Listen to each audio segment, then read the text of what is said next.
I'm Jason Klom, and this is the Comedy on Vinyl podcast.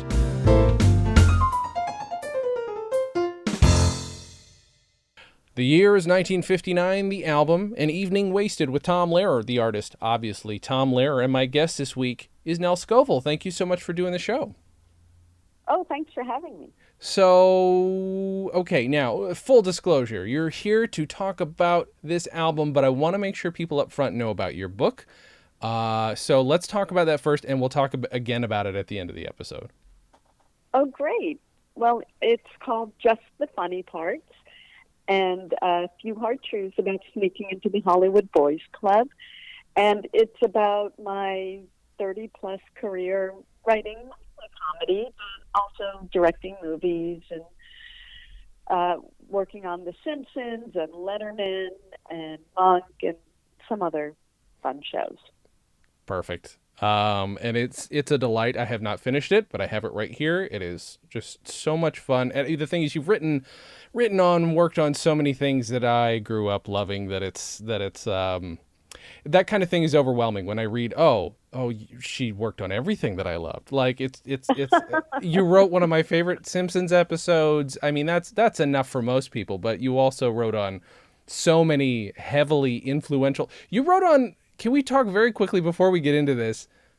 You wrote on the revival of the Smothers Brothers show, which I've only seen the original series. Yeah. What was that like?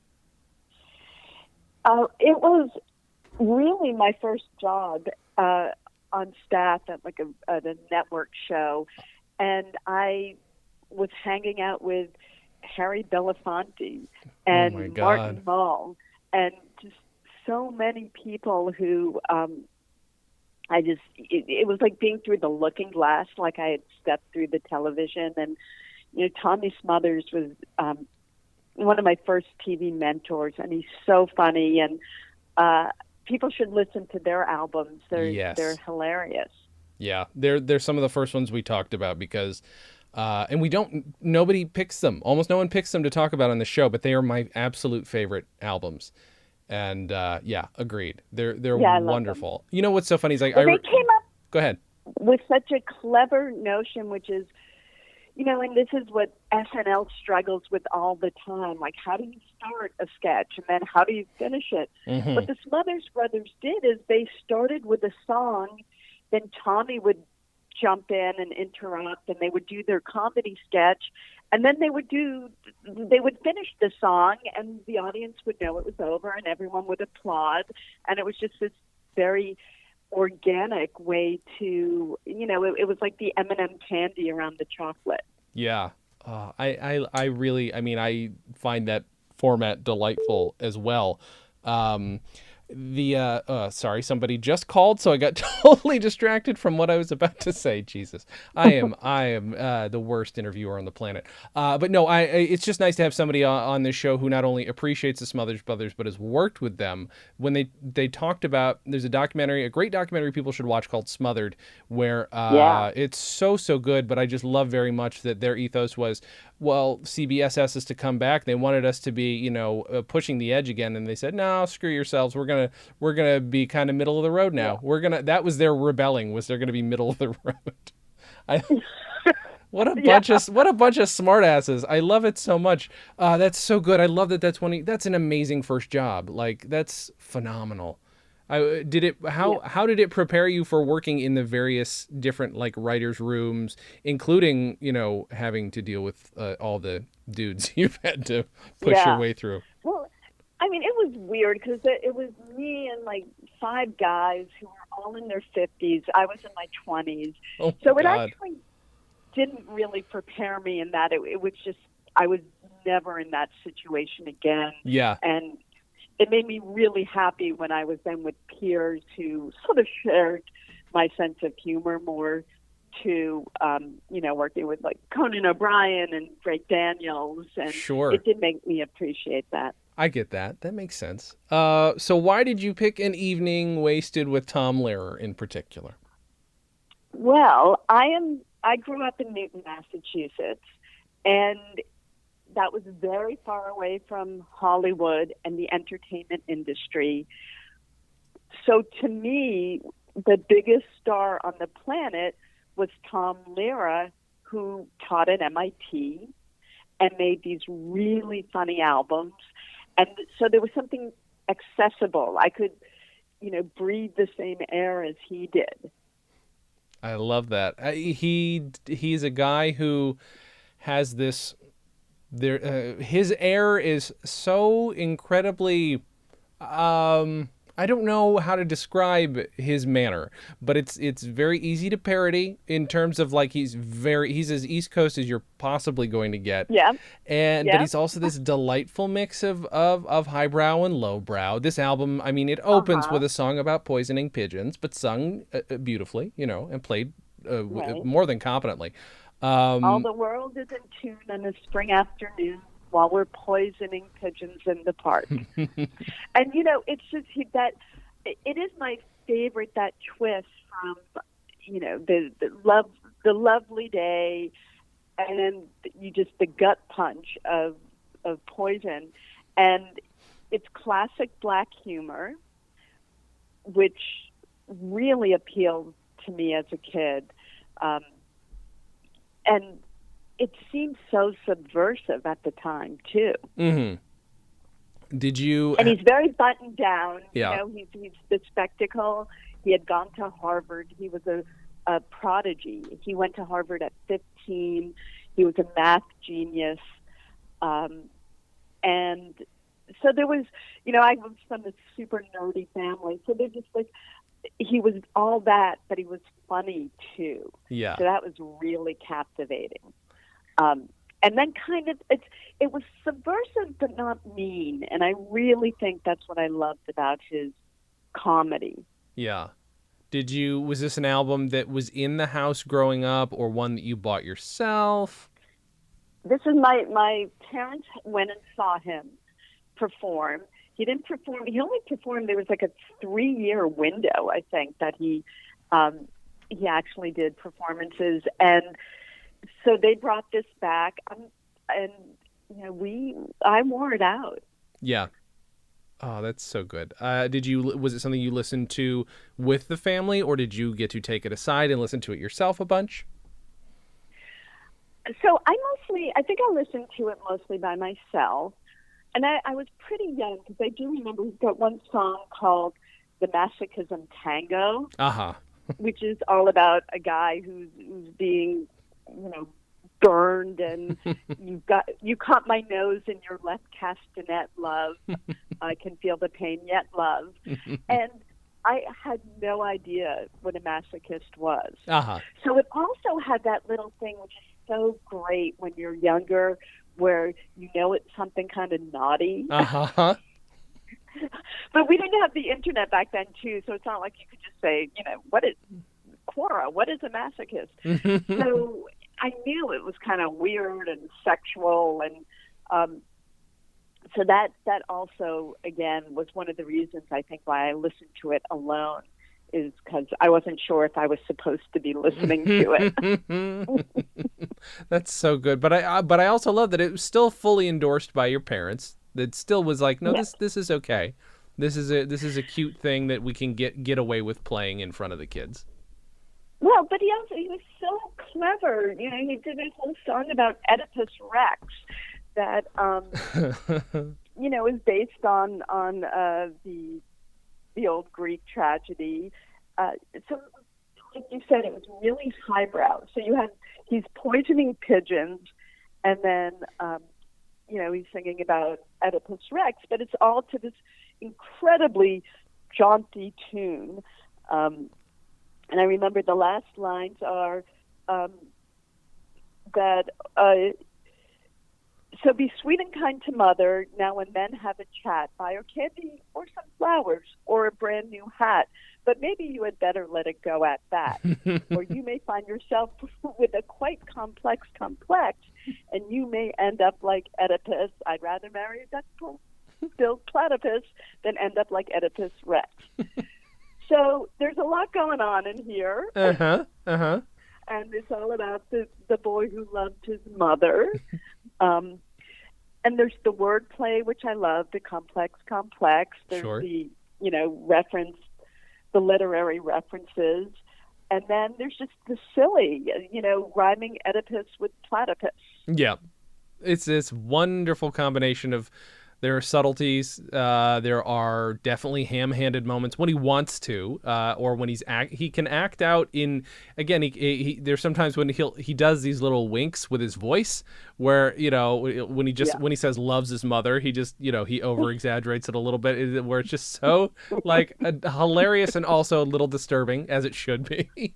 But you're all in the joke together. Yes. Right? And you're laughing so with him. Like, and you're right, he is winking through the whole thing, but there's this deep cultural knowledge that he's playing into. Do you think that is an element of the time or an element of him more? What do you think? I don't know whether it was also he chose this genre of musical comedy, which is its own thing. And in fact, some of his songs are just fun riffs about different musical genres. He does a version of Clementine, if it had been written by, Gilbert and Sullivan. Yeah. And that's, it's just playful, and you feel like he's having fun. And is inviting you into his little quirky world. Yeah. There I think it doesn't feel like he's commenting on the world. Right. I see what you're saying. Some people, I think, when they talk about Lehrer, I know that we've talked about before, Lehrer and other comedians in years past, there is a reference to comedy being a bit more literate. Pardon me, more literate. And I'm wondering if that's true. I mean, here's the thing. You've written for The Simpsons, you've written for The Critic, you've written for a lot of things that I would consider very literate, especially for being cartoons. I mean, they're written by people with, a level of education that maybe belies the slapstick to some people. But I don't know. Is comedy less literate, or is it just better hidden? I mean, what are your thoughts?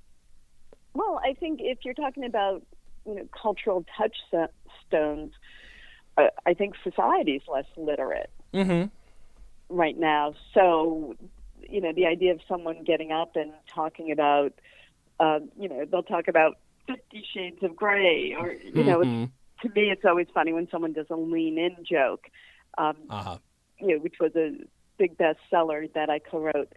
But for the most part, we're not all reading the same books. Right. That's true. Is this a result of saturation? Because, I mean, here's the thing. I mean, now cultural touchstones are... I have friends my age. I'm 38. I have friends my age who can reference YouTube performers and I'm like, are you 16? What world am I living in that I don't understand any of this and I feel so old? But they're my age. Yeah. So I don't know if it's a saturation thing, if it's just more people finding their own little tribes to be a part of. I can't quite put my finger on it. I think Patton Oswalt is a very literate comic. Yep. And I think trying to think who else. I don't know. And he's a very good example, but he's also one of those people who can make so much out of even a simple reference from a comic book or something seemingly small, but he does find a way to suck people in to these, or at least make them accept this one reference as something they understand. I mean, Albert Brooks is another. I mean, he hasn't done stand-up for a while, but I find his movies are literate. He has a great War and Peace joke in Looking for Comedy in the Muslim World that just popped into my head.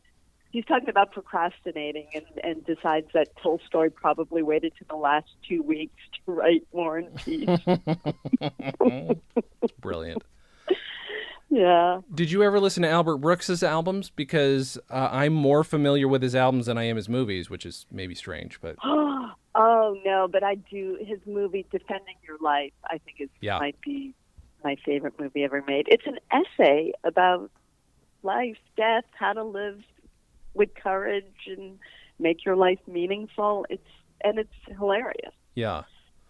Is he Yeah. he's a guy in terms of comedy albums who, while he didn't invent the meta comedy album, he definitely made it a much realer thing than people had done before. He did it in these very strange ways. So like I'm so much it's weird that I'm more aware of his groundbreaking comedy in terms of his albums than I am his films, but boy, yeah, I know. I'm definitely missing out. It's a weird thing. I have these weird blind spots. Unless it's a comedy album, at least in the last 7 years, there's a good chance I haven't seen it or heard it. It's very weird. Do you have a favorite track off of An Evening Wasted with Tom Lehrer? I do, as a matter of fact, which I've been saving, and that's the final song, "We Will All Go Together When We Go." Oh, it's so good. Every Hottentot and every Eskimo. And it's got maybe one of my favorite rhymes in all of poetry, lyrics, literature, which is, it's about the end of the world. It's about nuclear war. He actually, I think, worked at Los Alamos for a little bit, and then comes back and writes a song about we will all go together when we go. And he says, when the air becomes Uranus, we will all go simultaneous. And again, really dark, black humor. Mm-hmm. It starts with, when you attend a funeral, it is sad to think that sooner or others will do the same for you. And it may appear as tragic, not to mention other adjectives, which rhyming tragic and adject, and then putting the tivs at the beginning of the next line. He clearly loved wordplay. I love Sondheim too. Mm-hmm. And so Lehrer found that place sort of between my love for comedy and my love for musical theater. Yeah.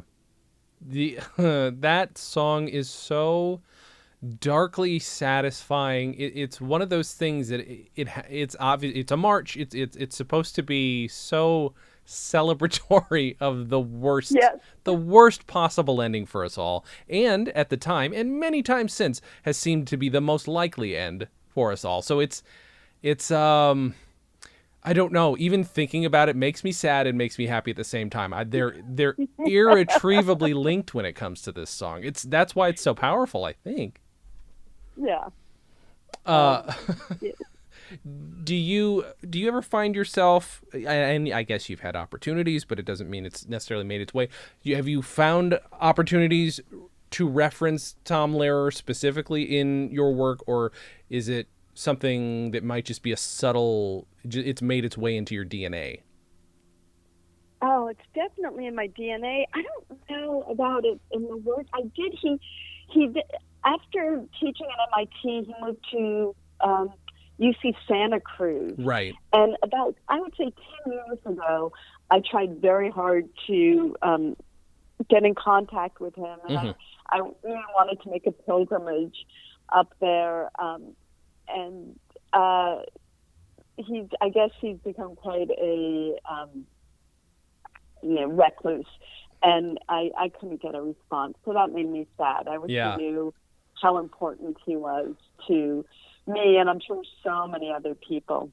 Yeah, I know. It's one of those great regrets I have that I started a podcast after he decided he wouldn't give interviews anymore. I did call him once, and I said, hey, I would love to interview. He said, I don't do interviews, right? I'm like, I had heard that, but I just wanted to check. And it's like, okay. Well, you got further than I did. Yeah. Well, I have his phone number, and I'm happy to give it to you. It's up to you what you do with it. Let's dox him. No, that's okay.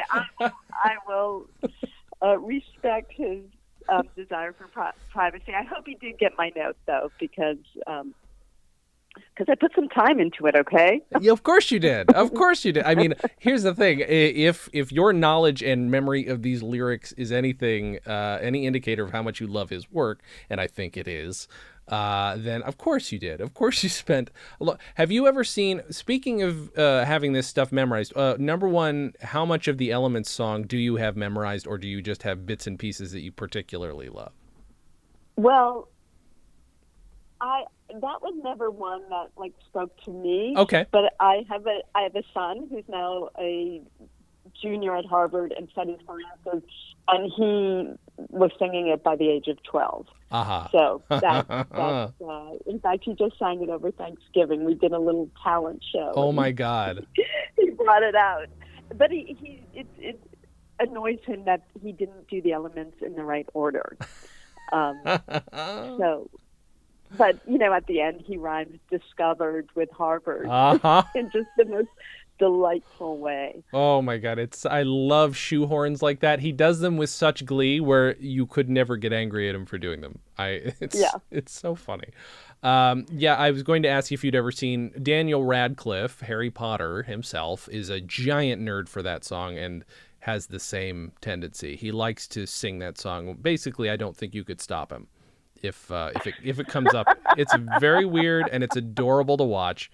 That's very funny to me. The people who this album has had the subcultural influence that I don't know if given the different people who've come to talk about his work on my show, given the fact that he spread. Well, given the fact that he hasn't performed in I know 60 years? I know. It's insane to me. Or 50 years, let's say. Yeah. But that's so that he still is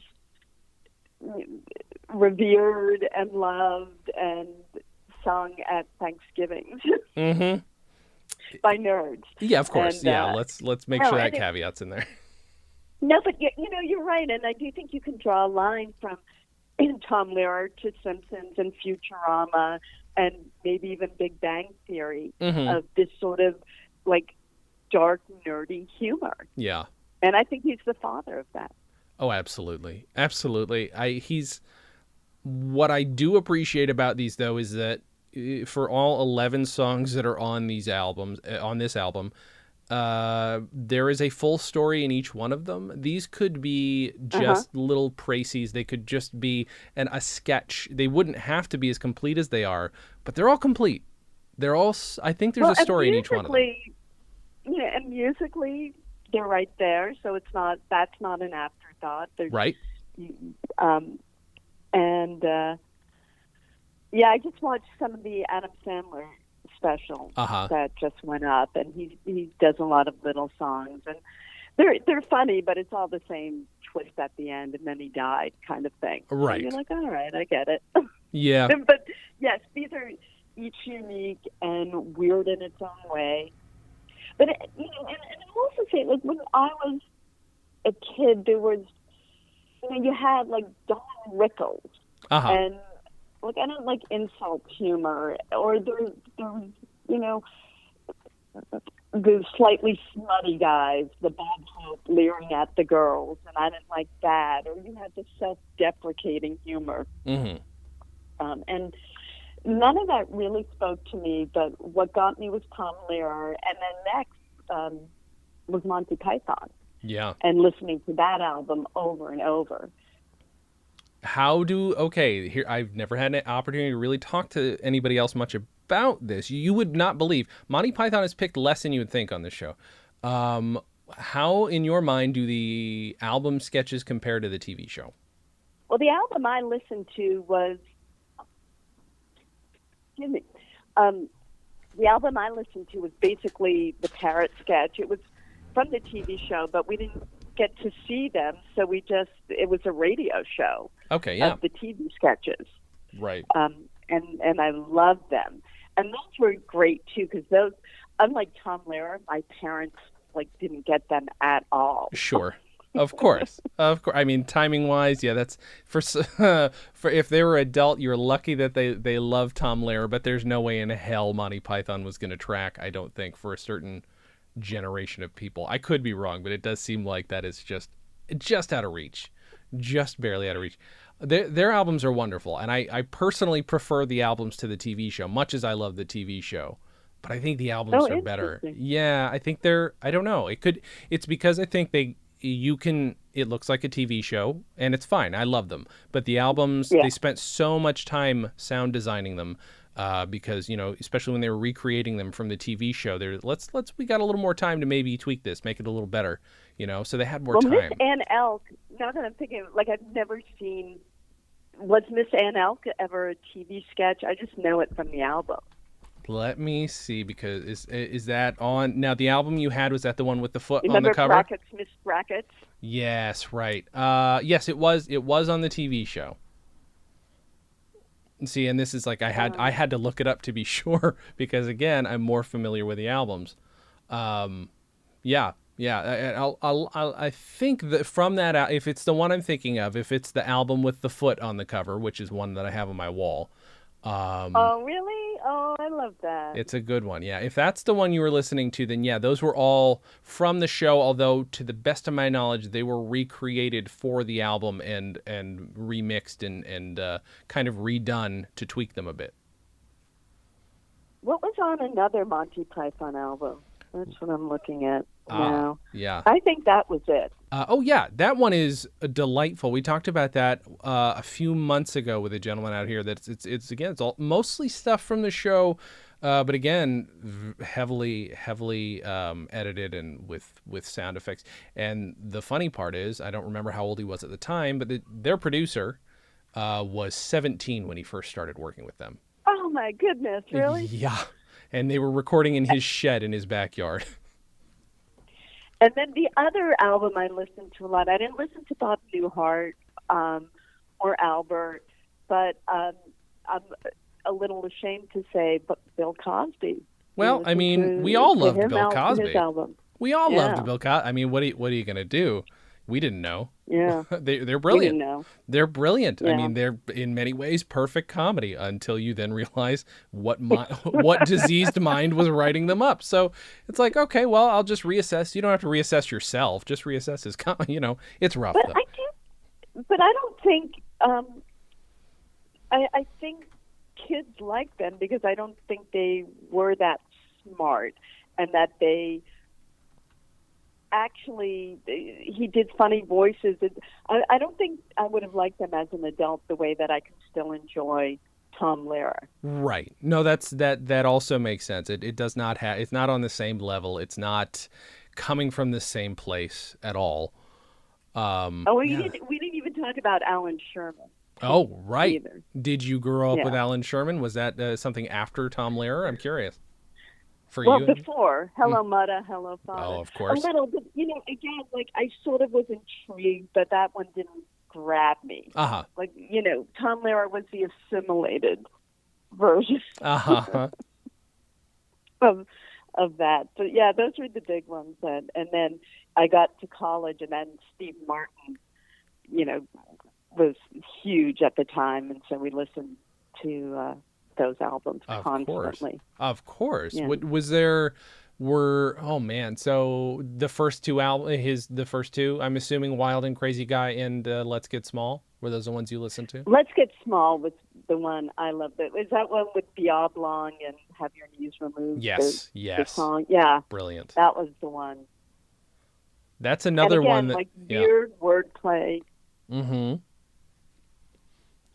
And what were you going to say? No, that's just another one that we've covered a million times on the show, but I don't get tired of it. That's one that we've spent entire hours talking about, maybe 6 or 7 hours. But it's one that it's so universal, and I don't know why. And maybe it's the people I pick to have on the show. Could be. I might just gravitate towards people who happen to love that particular album. But it's got, oh man, and it's this guy on the verge of conquering the world, and it's so weird to know that and listen to it at the same time. Oh, that's funny. Yeah. Do you so you have how different is your trajectory in terms of, so you wrote, if the internet is not lying to me, you wrote for the Harvard Crimson. I did. I wasn't on the Lampoon. I was a sports writer. Mm-hmm. Which was a way to work on the newspaper, write, but not have to be super serious. Right. Okay. And I like sports. I grew up in Boston, so the Red Sox and the Celtics and the Bruins were all great. And my first job, professional writing job, was writing sports for the Boston Globe.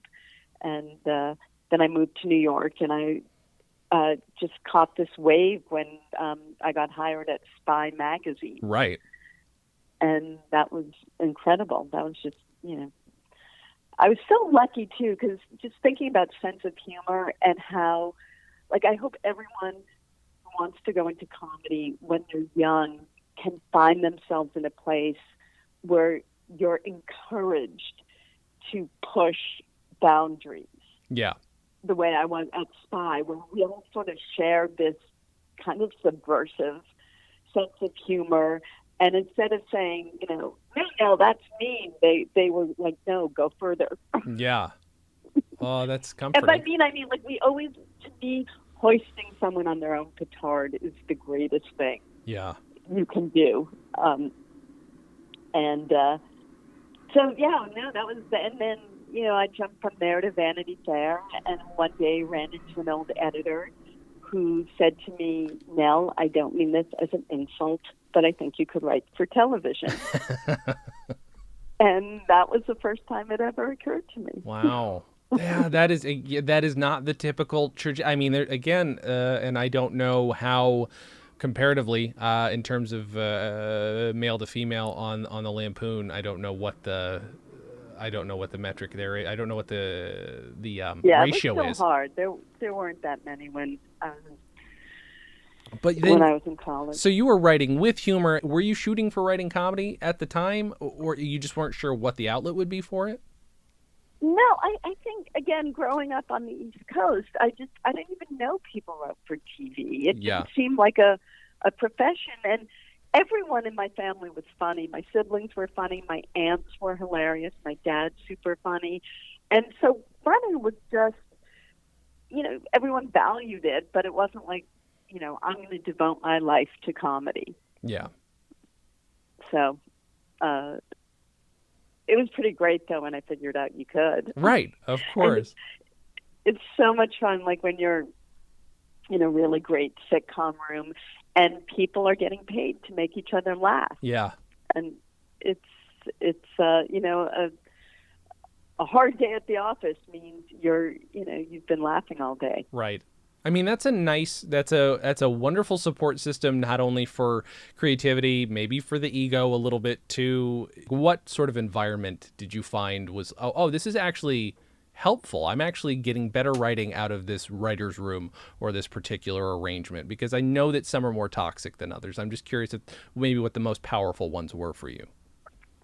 Well, in Just the Funny Parts, there's a whole chapter about what I call the 3 Ps, which are people, process, and product. And it's the way I sort of judge every show I've been on, because there's the people you work with and you have to interact with all day. There's the process, shows that there was a famous showrunner who used to make the entire room stay in the office to watch Letterman. And this is back when Dave was on at 12:30. My so God. Those are long days. And then there's the product. And, are you making something you're proud of? Is it popular? Because those are two different things. Mm-hmm. Like The Critic is a good example. And it's really rare you get all 3. And it's actually pretty rare that you even get 2. Uh-huh. Usually you're happy with 1. And in the book I say that the 2 times I really feel like it was just I couldn't wait to get into work each day were one, Murphy Brown. I was there on the 6th season. It was right after Murphy had her baby. Mm-hmm. And it was a great group. It's interesting. It was a 40-60 split, female-male. Uh-huh. And it was really the first time I had come from Coach, where I'd been the only woman in the room. And before that, I'd been at Letterman and Newhart, where I was usually the only woman in the room. And getting to Murphy, which had a female EP, and really everyone was funny in that room. I loved that show, and the actors were really gracious, and the hours weren't bad. And then the other time was Sabrina, which I created, and I was the showrunner. So obviously, I thought the product was great, and the people were great, and I worked hard, but it was really a joy. Ah, that's so good. Out of curiosity, on Murphy Brown during your years there, was there any Dan Quayle stuff at that period? I'm fascinated with the vice presidents, so I have to ask. With Dan Quayle, really? Yeah. I'm specifically obsessed with the vice presidency, not necessarily Dan Quayle because he's a bit of a weirdo. But you know, I was just curious if that happened to overlap when you were there with any of the Dan Quayle stuff. No, I mean, I was joking with a friend recently who was on the show about the Dan Rostenkowski jokes and how those don't hold up anymore. I remember a Bob Dole joke. Bob Dole was on the show. Oh, yeah. But they were kind of, the Dan Quayle stuff had happened, I think, the year before. Okay. And we were really trying to pivot away from too much of the spotlight. I think Candace once said, you want to be on the front page of the Arts and Leisure section, not the news section. Yeah, that's fair. Yeah, I was just thinking too, since we started talking about the Smothers Brothers, when I was working on that show, I had just moved from New York and had no place to stay, and CBS had rented Tommy this huge apartment, and he offered to let me stay in the maid's room. And it was on this street right near the Chateau Marmont called Havenhurst. It was kind of this famous Hollywood building. Uh-huh. And one day I was waiting for the elevator, and I looked over, and there was Betty Davis. Oh, my God. So, I don't know. It's like, will future generations have that same reverence? I guess, like, certainly Meryl Streep, or we still have our Hollywood royalty. Sure. But you didn't see those people in real life back then. I mean, Right. They would go on talk shows. You'd see them on Johnny Carson every now and then, but it's not like they had Instagram accounts. Right. And you don't have, there was a period of time where people very quickly went from stage to film or from radio to TV, where there were these huge technology leaps and these huge leaps of where people could kind of follow them and obsess over them in these different ways, right. Or from silent to sound, whatever. We've got the internet, but there's oversaturation for one, and for two, there's not this. I don't know. You're traveling with them. It would be like if The Simpsons or any of these other shows had started out as something else and had gone on to become huge in a different way. You're weirdly invested because you want to see what happens with them. And I don't know if that's an actual element or if I'm just completely pulling that out of my butt. But it sounds like it makes sense. Did I answer the question? Oh, you answered it. Now I'm thinking about it. I didn't ask. I never talked to Candace about her father. I read her book, Knock Wood, which is amazing. Yeah. It's really a great a Hollywood memoir. And, Wally Shawn was on the show, so I got to hang out with him a little bit. So and wonderful. They were good friends. Oh, my God. That is, that's a dream right there. I've played him on stage about 8 or 9 times, and he is the dream. I want to meet him very badly. Very bad. Well, I wrote an episode called The Fifth Anchor, and the idea was, it was right after 60 Minutes had just done a big reunion show. Maybe it was even 25 years. And so we decided that FYI, this fictional show that Murphy Brown's on, should do a reunion. And we discovered that there used to be, it was called The Fifth Anchor. And his name was Stu Best, which was a combination of Stu Sutcliffe and Pete Best. and Wally Shawn comes back, and we find out that he was on the first few episodes of FYI, but then was fired, and he never knew why he was fired. And he comes back for the reunion and learns that it was Murphy who got him fired. Oh, no. And he's hilarious, and she yells at him at one point, and he makes that little sad face, and it's so much fun, and one of the nicest moments of my career is Candace came up to me during rehearsal one day and said, I just want you to know that Wally said to me that he didn't think he could have written this character better himself. Oh, that's wonderful.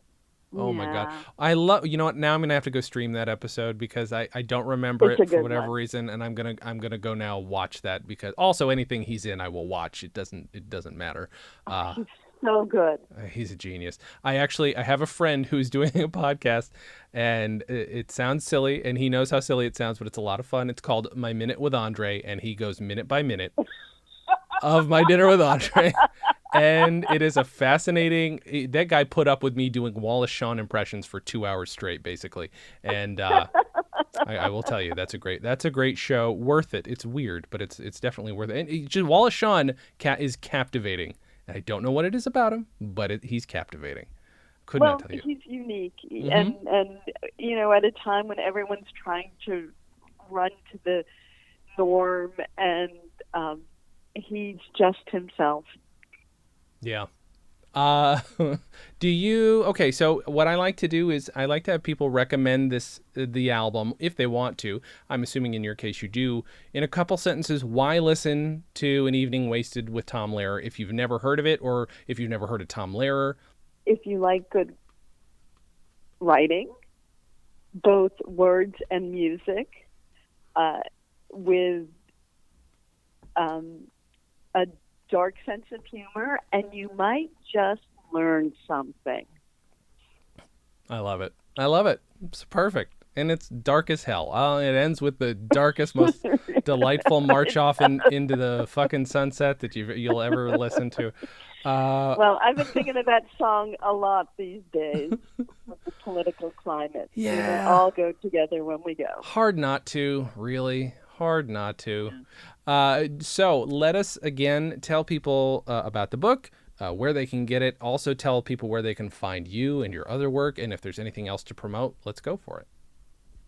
Oh, well, just please buy Just the Funny Parts. It will make you laugh. We all need to laugh these days. And you've probably never heard of me, but I bet you've laughed at one of my jokes. That's easy enough. On Twitter, you are Nell Scovell. Right. There we go. NELLSCO. They can get the book on Amazon. I'm assuming they can get it basically anywhere. Right? They can get it everywhere. Good. And then go watch something she's written because you've written everything. You've written a little bit of everything. I gotta say, I wish I could get the Smothers Brothers. It's not available anywhere to the best of my knowledge, and that's something I would like to revisit a ton because boy. Which one? The Smothers Brothers, because the old show and the revival that you were a part of, because holy cow, there's so much good stuff on both. I do love Smothered. That is a great documentary, and those guys were heroes. They good. were anti-war and really truly counterculture. Yeah. I'm one of those people who really likes to talk about comedy with a point of view, and not just a point of view, but sometimes with an axe to grind. I don't mind it if it's really well done. I mean, I think it'd be a little silly to deny that Murphy Brown has always had a bit of one of those, and that's why I've always loved it. I haven't watched the new show, but the original show, even as a kid, that always struck me as, oh, this show's trying to do something and trying to say something, and I liked that. So I don't know. I think it's respectful. Yeah. Great. Thank you so much for doing the show. I really appreciate it. Oh, thanks for listening. And you're welcome back anytime. Thank you guys for listening. And as always, have a good thing.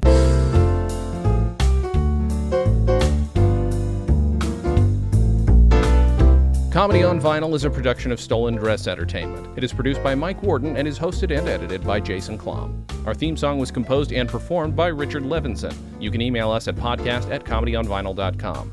You can also send snail mail to StolenDress Entertainment, P.O. Box 805, Burbank, California, 91503. Subscribe to Comedy on Vinyl on Apple Podcasts, Google Podcasts, and anywhere else you can find podcasts. Give us a 5-star rating and write us a review. It helps. You can find us on Facebook, Twitter, and Instagram at Comedy on Vinyl, or find everything in one place at comedyonvinyl.com. A major portion of Comedy on Vinyl has been underwritten by Stand Up Records. Please visit standuprecords.com for all your comedy needs, and tune in to the new Stand Up Records channel available on the Roku, where you can also find select episodes of this podcast. Visit StolenDress.com to listen to our other podcasts, watch videos, and imbibe freely of our multimedia content going back 15 plus years.